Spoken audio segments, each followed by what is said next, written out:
Okay, well, Coach, congratulations on your draft class. I was with Matthew Golden and Savion Williams at the rookie premiere, and I could not have been more impressed with those two, how they get along, how they carry themselves. They are Packers. And I noticed even Golden was like, I got the go, Pack, go right. I'm in it. He's a quick learner. That's what stood out to me. What has stuck out to you about Golden? I would say just that he's a pretty consistent guy, and I you can tell the game means a lot to him, and I think he's integrated well. You took him in the first round. Your whole team did, obviously. Does that count as an early wedding present for Jordan? How does that work? I tell you what, the fan reaction is something that I'll never forget. It was pretty epic. And then you see all the stuff like the guys on the McAfee show and their reactions. Hmm. So that is something that I'll never forget. But yeah, I think he's a guy. It's hard to coach 4.28 or whatever he ran. Um, so I think he's definitely a weapon, but there's a long way to go between now and the season, and there's a lot to learn. And but I Hmm. do like the way that not only he but the rest of the guys have kind of attacked it and just come in the building, been great teammates and just ready to learn. Character. They have great character. Yes, and that's something that I know personally, I certainly appreciate because you never quite know what you're going to get when you draft these guys. You have an idea, just that's why there's so many hours invested in the process throughout the scouting process. And thankfully, I'd say we're pretty aligned in terms of how much we value the character from myself and Goody and Mark and Russ and Ed, and that's important to us. And Hmm. because this is a unique community, a unique organization, and these guys is kind of a fishbowl when you get into Green Bay, and everybody's going to know who you are. So you want people that represent the G in the right way. They both told me, I haven't shared any of the clips yet, but they were both like, there's nothing to, they could not tell me enough how there's nothing to do in Green Bay. So they're going to be so focused. I mean, if we got to do better than this, coach. Like what can we tell them to do? There's plenty to do in Green Bay. There's a lot to do. It's Yeah. just, it's not going to be flashy. It's going to be go down to the river and fish or go golfing or um, in the wintertime, I'm sure you can shovel some driveways or something like that. Um, but I personally I love it. I think there's not a lot of distraction here. I think you can get the very best out of people. And these guys, they don't realize it now, but this time flies in terms of the longevity of their career, and you'd rather maximize your time while you're in the league, and there's time for all that stuff down the road. This is what season for you, coach? It's year 7. Is that insane to think about? Like, what? It is. I was just talking. I've met with all our guys throughout the course of this Hmm. OTAs, and I was talking with one of the vets, and it's incredible to how fast this has really gone. Um, I mean, shoot, Jordan and I were talking the other day. He's going year 6, so it's pretty incredible. It it flies by, but that's why it's so important to stay present and try to maximize our time together. And because I do think this is a special place, a special organization. We gotta do whatever we can to win as many games as possible. You know, you can pass down Shula for the most wins through a coach's first 7 seasons. Do you know that? Is I that did not know that. you can? I'm Did going you to get say it that from again for you. Wikipedia You or can. no? But it's true. I got that from like smart, intelligent producers, not my Okay. Google skills. You can pass Don frickin' Shula, Yeah. Matthew, this year for most wins through a coach's first 7 seasons. You need five to break his record.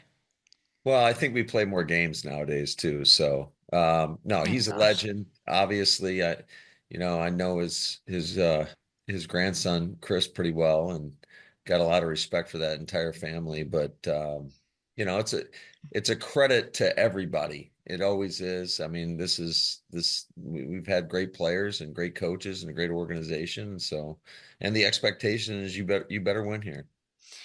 You need five. Which week is it going to happen? You need 5 wins. What week do you think? You want some bulletin board material, don't you? No, Okay. I just, no, not at all. I mean, if I wanted bulletin board material, I know exactly where to go, where to go. There's too many things I need to like squeeze out of you. I don't even know where to begin. Like we could choose our own adventure here. But I saw your thoughts on the schedule. I love that. I do love that we're getting a week one game at Lambeau finally. You're talking about it being 7 years in the league. It's your first time in your legendary tenure that happens. What does it mean to you to start the year at home, where you have, by the way, won 70% of your games since 2019? Yeah, I mean, I think it gives you an opportunity. Obviously, we got a great opponent coming in here, so it's going to be, I would say, a lot of attention around that game, and we haven't handled Detroit very well. I want to say they beat us the last three times they've come into Lambeau, so we know we got a great opponent, but I do think there's just a different feel on opening day in the National Football League. It's kind of got that playoff type atmosphere. So it'll be good. And I know our fans will be behind us. And so hopefully we can start the season off right. Has Lions Packers in your head, like when I'm thinking about the rivalries, like I'm from Chicago, so like Bears Packers is always it for me. But for you, like is Lions Packers overcoming Packers Bears? Who do we? I wouldn't say, I think they're all important. See, and I probably have a different perspective Mhm. than you growing up in the state of Michigan, where, Mm. I grew up in, the Barry Sanders era. So that was always entertaining TV to turn on the TV on Sundays. But yeah, it's I think they're all rivals. And certainly when Detroit is, I mean, right now they're the class of the NFC. I mean, I know they didn't win the Super Bowl, but I think it's kind of March Madness when you get down to that point. Shots fired at the Eagles. That's so No, good. I'm not trying to Poor, through any poor. shots. The Eagles they beat us twice. Yeah. So obviously they're an elite company as well. No, coach, I feel like Like the Vikings escape your venom. I feel like Kevin O'Connell just gets off easy. Like he doesn't get any of the venom from like the rest of the like rival division stuff in the North. Yeah, and he's done as good a job as anybody. So being consistent, and I think they surprised a lot of people last year. Not a surprise to me. I think just when you look at the makeup of their team, they got a lot of great players, and certainly their scheme and really in every phase is as good as it gets. So yeah, the NFC North is an extremely difficult division. That's why you got to capitalize when you have your opportunities, and certainly it starts with winning those in conference games at home or in division games at home. Oof, division game to kick it off. And then you do have those Eagles. Let's just get it over with here. Week 10 on that schedule. I mean, half the league wants to get rid of this tush push thing. I think most people are tired of hearing about it. But you are the public face of it, not you, but the organization. Mark Murphy eloquently was talking to me about it, saying, it's just not a great football play. The vote's happening tomorrow. Is there any reason to think it'll change this time around? Yeah, well, I don't know. I'm obviously not a part of the voting Mhm. process, so it doesn't really matter what I think. I'm kind of with you. It's like make a decision and we'll go and adjust. Okay, perfect. Love that. And we'll see how that happens. Week 8 Steelers. I know you've talked about the Aaron Rodgers stuff. Has Mike Tomlin asked you anything about Aaron? Like when you guys are doing your off-season wine tastings or get together as coaches, has he asked you about Aaron? No, not one, nothing. And neither has Arthur. So Arthur Smith, their OC, I haven't heard from either of those guys in regards to him. I'm pretty sure they know what they're doing. I'm sure they're confident in what they're doing, and I would fully expect him to be a Pittsburgh Steeler. Love that. Back to Golden here for a second. He told me that I asked him about what it's like to catch a pass from Jordan. Have you gotten to see that yet, or is that like not allowed yet? Oh no, we're in phase two right now, and so those guys have been going out and um, just they've had like I think 5 sessions together so far. So He said it's different. I go, what's it like to catch a ball from Jordan Love? He says it's different. How would you describe it? I don't know what different means. But I'm sure they're in the infant stages of developing their rapport together. So the faster that clicks, then the more opportunities Matthew will probably get. And I do think we have a very, very competitive receiver room. I think Mhm. it's as deep as anybody um, in the league. And I love how our guys go out there and compete and push each other. And, it's been pretty cool to watch the veterans, although that there's a first rounder coming in the room, there's a third rounder coming in the room.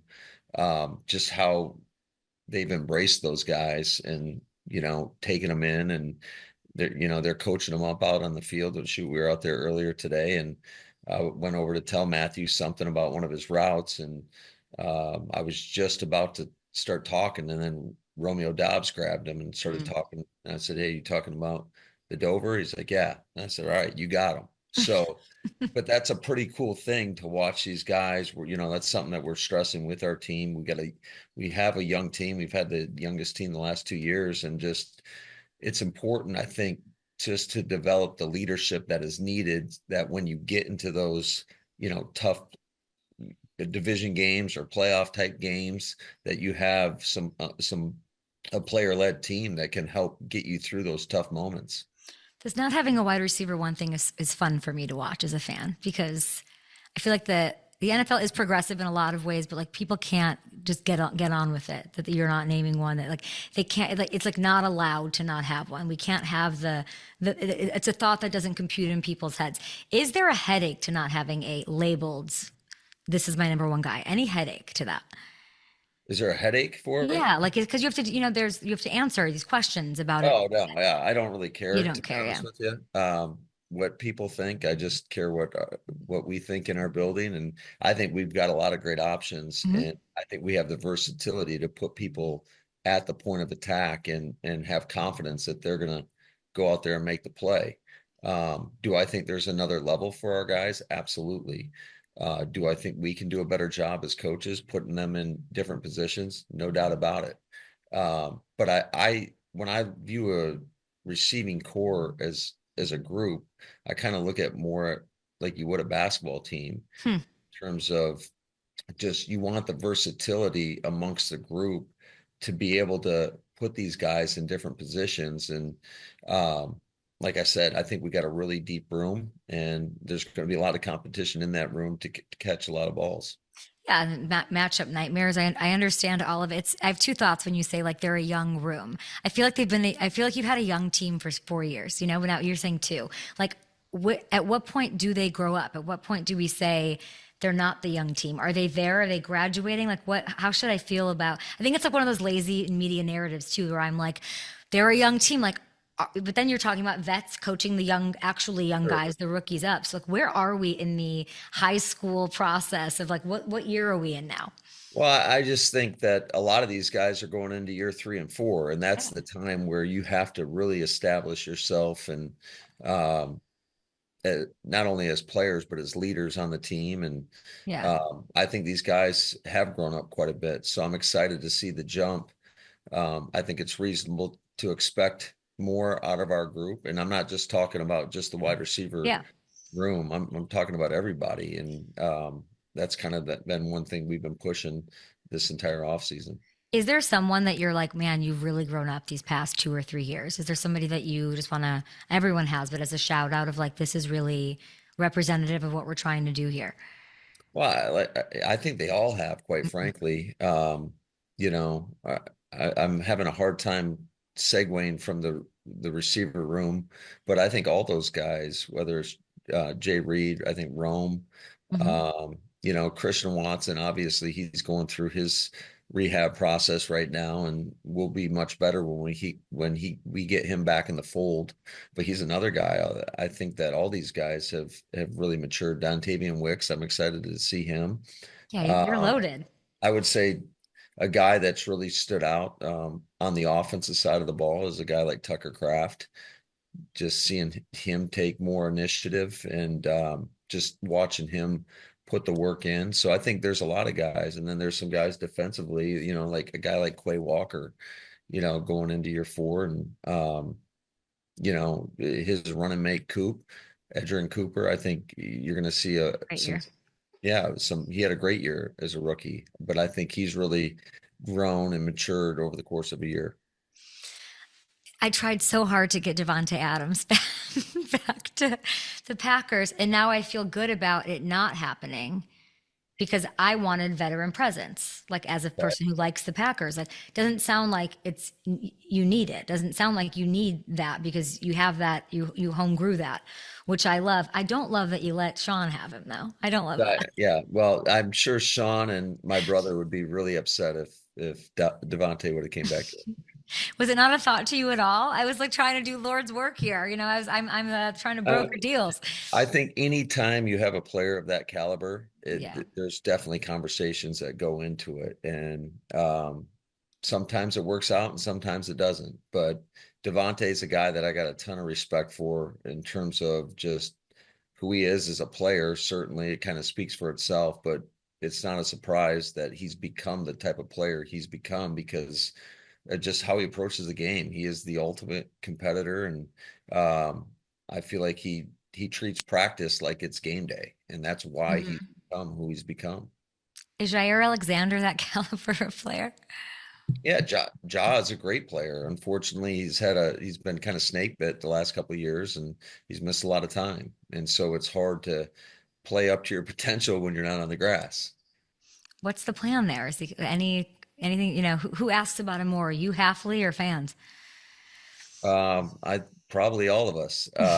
I would say, yeah, I think that's just something that we're working through, and hopefully we'll have some resolution sooner than later.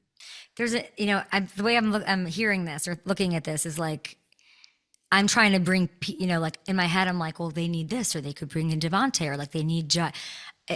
Is it accurate that the vibe is sort of like, no, you don't need another, like, not that you don't need. How do I say this? Like, are you trying to bring in more pieces here, or do you have your Super Bowl team? Well, there's a long way to go between now and then, but Yeah. I do think that's kind of like what we're trying to establish right now is just the Super Bowl habits or the championship mindset, and Hmm.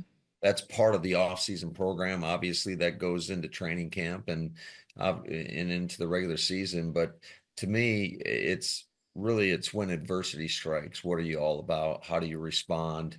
And yeah, you can sit there and try to will your team to respond a certain way, but until you go through it, I don't think you really know. And but I do think that I'm confident that we got the right mentality of the guys in the building right now that will respond in a positive way. You drafted some pass rushers, but I got to ask, are you open to adding potentially another one if they became available? Okay, if it's up to me, we're never turning down great players. So, yeah, I'll be up there and talking to Goody and Russ and do whatever you got to do to bring as many good players in as possible. Because I know one thing, great players make great coaches. So, Hmm. if you have some great players, you're going to be a better coach because of it. Yeah, sack leaders are great players. Yeah. That's all I heard there. You mentioned Mark Murphy. It was nice to see him such a beautiful moment at the draft, something that he was such a labor for over a decade, and he really put sort of his stamp on the Packers in a lot of ways. None bigger than the draft, though. As this new shape of what the Packers org is going to look like. What stamp has he left on you? There's been so many. Obviously, just giving me this opportunity has changed my life and my family's lives. But I just, the one thing I've always admired about Mark as a leader is he's going to trust you to do the job the right way, and he's going to let you do it. And he's so consistent. Like I think that is a mark of a good leader is you better know who you're getting each and every day, and whether things are going great or you're going through some adversity, he remains calm and steady all the way through it, and I think that's a great quality. Is he going to leave an impact on you in the form of an extension, or are you going to leave that for the new guy? Oh, I don't know. I don't worry about that stuff. I just try to stay in the moment and coach ball and try to get the most out of our each individual in this building. You're very tempered. Like you're very measured. You're longest tenured coach in the NFC North. Isn't that insane that you're the longest tenured coach in the NFC North? That is insane. What? That's so I still, crazy. yeah, I I'm feel like you got 45. the job 2 years ago. I Yeah, swear. I don't know, but yeah, it's gone by fast. That's for sure. What's the mantra? Like, as you're saying, I'm taking it day by day. It's not like, what is like last year I saw you at training camp. There was like a very direct focus on what you were focused on. What are you focused on right now? Like, what's the tagline? I'm not I don't want to be a cliche tagline kind of guy, but I just think one of the things that we've said is if we want more collectively as a team, we got to be willing to give more. And I think that's true with everybody. So you can't expect to get different results if you're doing the same thing. Um, so just trying to create that level of urgency that's needed. And this has been a unique offseason in terms of we missed 1 week because of the draft. I didn't want to bring our team back with all the chaos going around here. And then Oh, we cut a week off the back end. So we have to be super urgent and intentional in the work that we're putting in. feels like you guys are just competition seems to be like we were saying that receiving room, like the competition, the level of competition Yeah, is something absolutely. you're embracing. There's so much competition. I think it's, you look at our offensive line, our defensive line, um, certainly in the secondary. Um, yeah, we've got competition across the board. I think this is one of our deeper teams that we've had in terms of in that regard. So it'll be interesting to see how just to watch it all play out.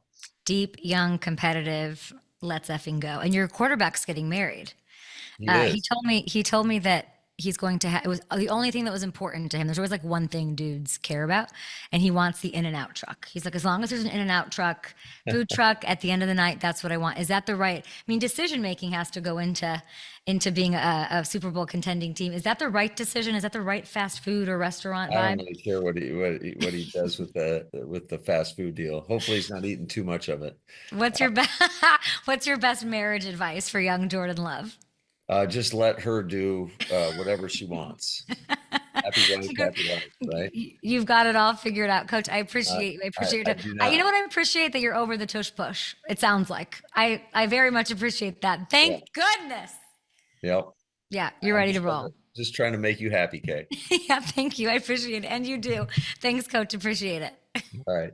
Good seeing you.